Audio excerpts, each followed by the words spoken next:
आपण उकडीचे मोदक बनवतो त्यासाठी उबारलेला पाणी मांडलं, त्याच्यात थोडंसं तूप टाकले आणि हलकं तेल पण, कारण हे नाही झालं पाहिजे म्हणून, चिपकलं नाही पाहिजे म्हणून, आणि चांगलं त्यासाठी हा पाणी चांगलं उबलू येऊ देऊ. तोपर्यंत तिकडे आपण तांदळाचा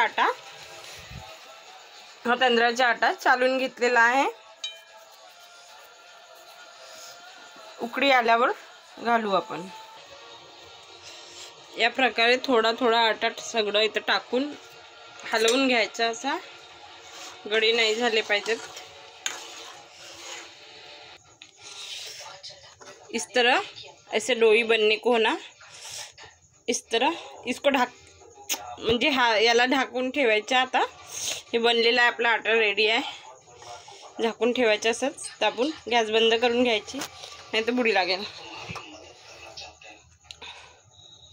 आता याच्यावर टाकून झाकून 15 मिनटं ठेवू आणि नंतर याच्या लोऱ्या बनवू. इस तरह ढाक के म्हणजे याला झाकून ठेवू असं पिठाला, तरी 10-20 मिनटं. तोपर्यंत आपण नारळ आणि गुळाला फ्राय करून घेऊ. बारीक केलेला गुळ त्याच्यासाठी लागेल आपल्याला मोदक बनवायसाठी. इलायची हे असेच हाताने ठेचलेली आहे. हे थोडेसे ड्रायफ्रूट आणि हा नारळाचा बारीक केलेला आहे बुरका. शेंगदाणे पण टाकू, थोडं हलके नाही का भाजून घेऊ. शेंगदाण्याला चिलटे निघल्या पाहिजे, त्यासाठी नाही का नमी कमी करून घेऊ. हलके चिलटे निघले पाहिजे त्याच्यासाठी. अपने शेंगदाने हो गए, साफ करके छिलटे निकालते. इस सबको भी थोड़ा रोस्ट कर लेंगे, म्हणजे फ्राय करून घेऊ. ॲक्च्युली काय ना, मला मराठी हिंदी दोन्ही एक साथ येऊन जाते. कधी मराठीत व्हिडिओ बनवतो, कधी हिंदीत ना, त्यामुळे सगळं आता आपलं रेडी आहे.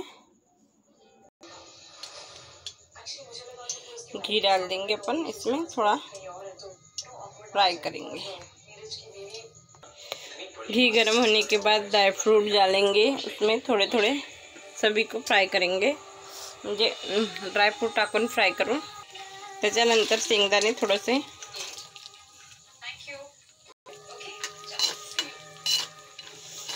हल्के, ज़्यादा नहीं करना है, हल्के नहीं तो जल जाएंगे. कम पावर पे.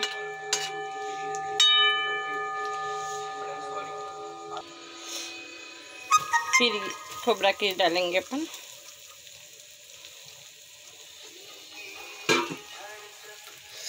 इसको भी अच्छे से फ्राय, आणले भी चांगल्यानं ना फ्राय करू. खोबरा किसले घरीमध्ये स्मेल सगळीकडे.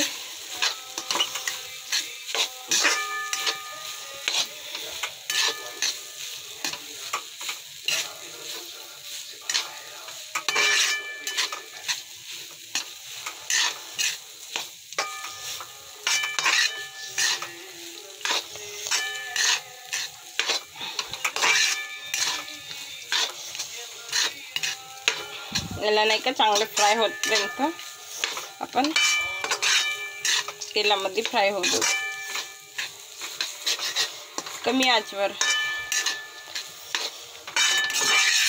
तर आमच्या घरी ना उद्या गणपती विसर्जन आहे. मी आजपासून हे थोडे वेळाचे मोदक आहेत ना, त्यामुळे आजपासून रेडी करत आहे. यांना उद्या लड्डू बनवेन रव्याचे.